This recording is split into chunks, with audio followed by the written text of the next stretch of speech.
Now, I want to talk about Scotland now because many of the world leaders, including Scott Morrison, have come and gone from the climate conference in Glasgow. And while they've agreed to reduce emissions, really it's how we'll get there that's important. Over 2 days, Australia, like many countries, signed up to some but not all of the pledges. We've agreed to end and reverse deforestation and land degradation by 2030 and have endorsed what's known as the Breakthrough Agenda for the next decade, which promises to make cleaner tech more accessible and affordable. Less certain promises to look into making zero-emission vehicles the new normal, an investment in near-zero emission steel. While more than 100 countries have backed a US-EU pledge to cut the more potent methane from the atmosphere. Together, we're committing to collectively reduce our methane by 30% by 2030, and I think we could probably go beyond that.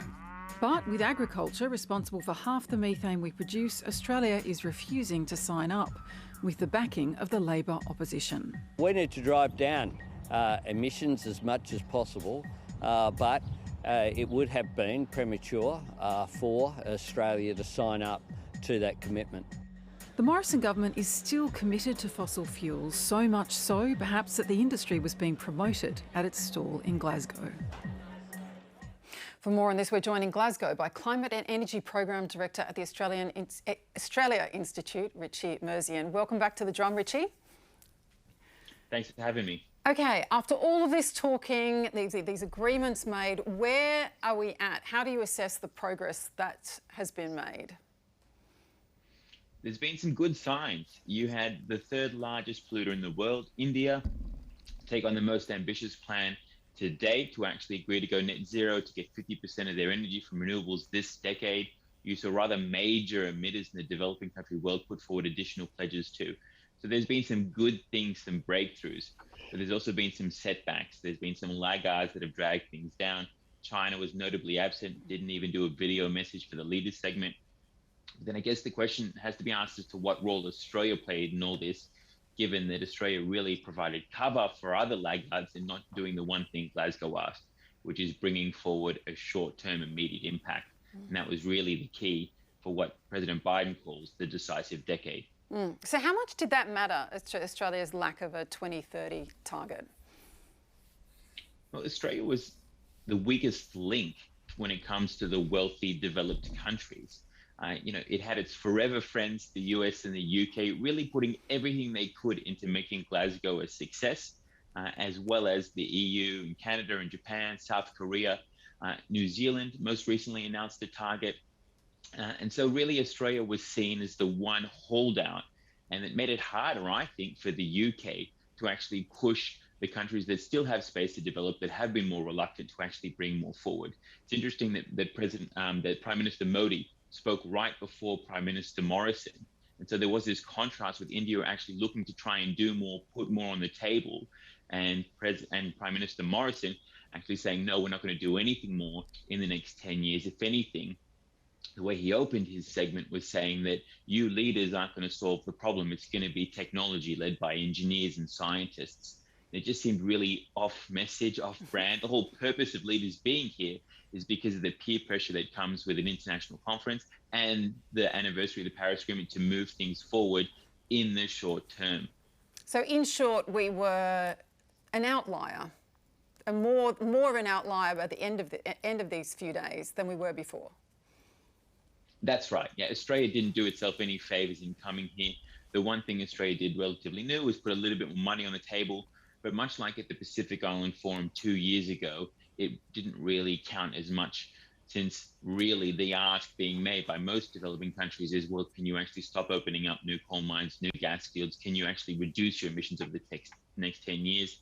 That methane example that was just shown, yes. The majority of countries signed up to that methane pledge to cut their methane emissions 30%. Australia will increase its methane emissions over the next 10 years. Methane is mainly natural gas.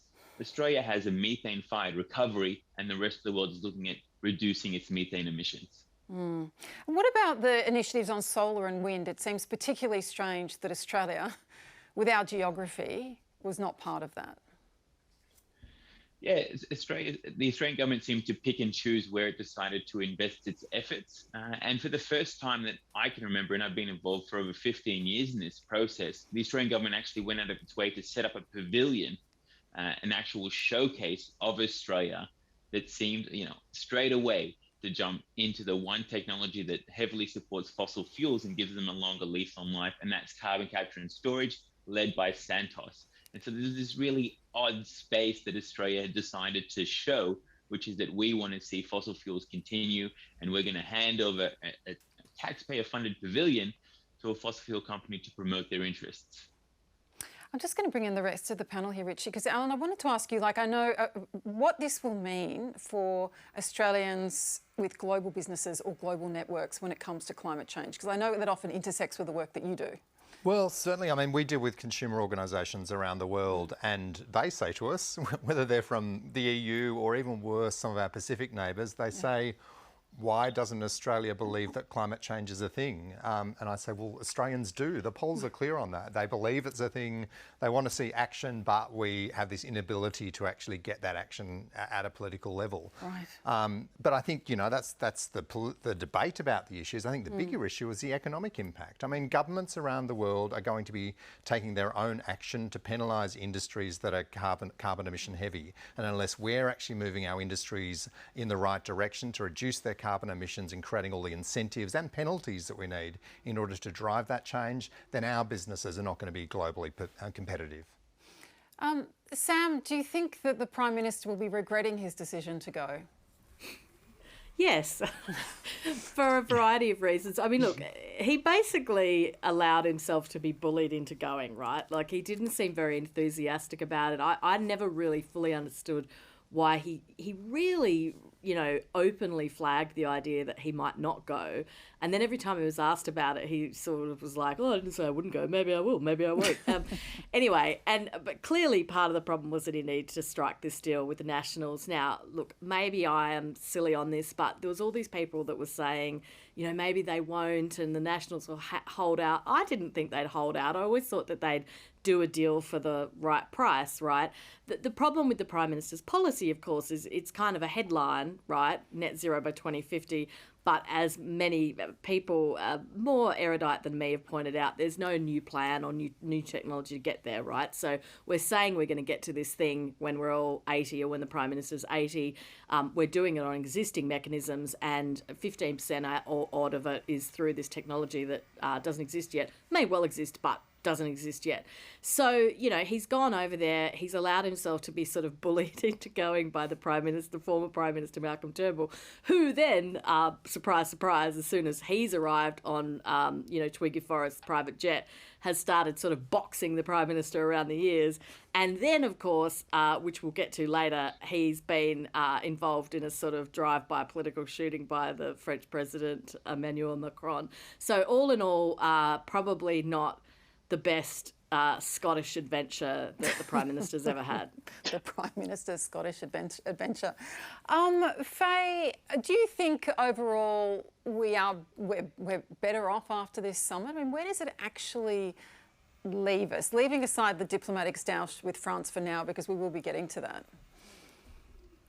Oh, I suspect that of all things, the Queen had the right take on what this meeting was about. And that's a whole range of politicians being able to stand up and beat their chests and say that, they're delivering for the future, where in actual fact, they were kind of making the same promises they've been making for the last 12 months. And it was, unfortunately, our Prime Minister just stepped right into it. I mean, totally misread the room, misread the climate, misread the environment. Really, he would have been better off faking a cough and staying home.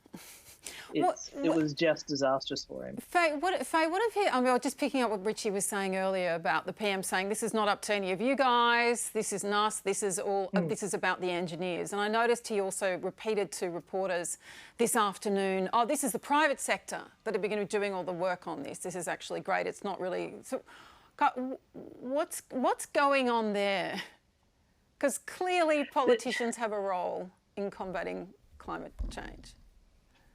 They do, but we're caught in that classic middle power kind of, vacuum where climate change is really an argument between the West, China, India, and Russia. Okay, so to see who's going to pay for it. And the emerging nations really want the West to take a bit of pain, while they actually have a chance to catch up on broader economic situations. So it's a bigger issue to resolve than what Australia can do. So even though we are on a per capita basis one of the biggest emitters, even though we have all the wrong settings, even though we seem to be in political denial, at the end of the day, he ticked all the boxes to get a seat at the table, but the table wasn't a table he should have been in, because quite literally, it is going to take a global environmental crisis that affects first world nations before there is any serious movement. Okay, because we will kick this can through rhetoric down the road until half the people who are at this conference this week are dead. Nancy, do you want to pick up on that? Because I know what you're most driven by is the question of public health.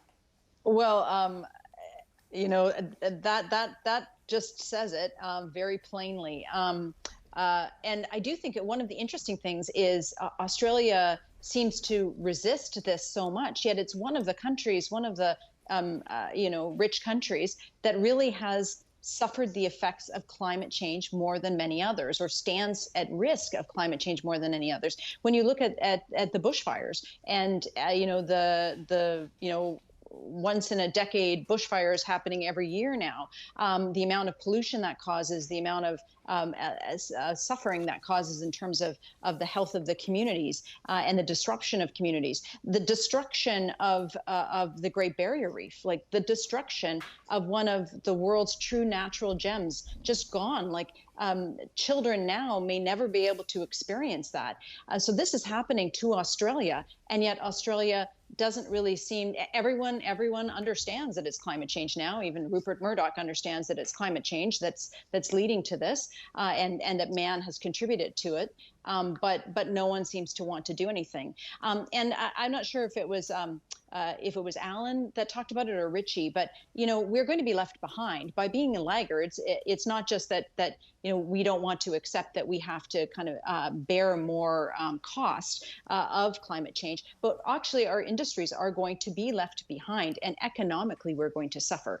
But you wanted me to talk about public health, and I think that that's very important, because really climate change is the #1 threat to public health. And in fact, we talk about the pandemic, but the pandemic in part relates to man's effect on the environment, encroaching on the habitat of wildlife, causing wildlife to have more interactions with domestic animals, leading to the development of new diseases and pandemics. So this is all part of man's effect on the environment, all part of climate change. And we really need to focus on this, or, the estimates are between 2030 and 2050. If we don't really get serious about this, at least 250,000 additional people are going to die every year because of the effects of climate change on really everything, the air we breathe, the water we drink, having adequate food, having adequate shelter. This is, our children and grandchildren are not going to look well on us for not actually doing something about this. Richie, what's next? I know there's a few more days left at Glasgow. There's a lot of meetings of experts. They need to try to really kind of pin down how to keep people accountable when it comes to these promises, right? Yeah, I mean, in effect, the work really starts now. The leaders have all jetted off, because the conference goes till the end of next week. And that's when negotiators will roll up their sleeves and actually land on deals on climate finance, on adaptation, how you deal with unavoidable impacts, on a new carbon market to help create carbon credits to assist industry and countries for bringing it down. And then also the UK has an additional agenda, which is to consign coal power to history and to try and deal with fossil fuels. And new research by the Institute shows that actually Australia has a pipeline of over 100 gas and coal projects. If you unleash those projects to their full extent, that's 1.7 billion tonnes of emissions, 3 times Australia's annual greenhouse gas emissions, about 200 new coal-fired power stations worth of greenhouse gases. So unless you deal with the elephant in the room, which is the pipeline of new fossil fuel projects, then you're not really dealing with the problem head on. But it seems like you're a little bit more optimistic after this. I am. Countries like India have been the real holdouts for major agreements and landing on packages, and to see them come forward with something more ambitious than many thought is a great sign. They're the third largest emitter, 5% of global emissions. You saw countries, like Thailand that haven't really put forward commitments now come forward as well. There's good signs and good momentum and good energy still. And hopefully that actually delivers on a package. Fingers crossed, we need it, but there's probably going to be another COP and another COP and another COP, so we're not going to get it all done. Well, it must have been an interesting time to be an Australian in Glasgow this week. We really appreciate you taking time out to join us, Richie. Thank you.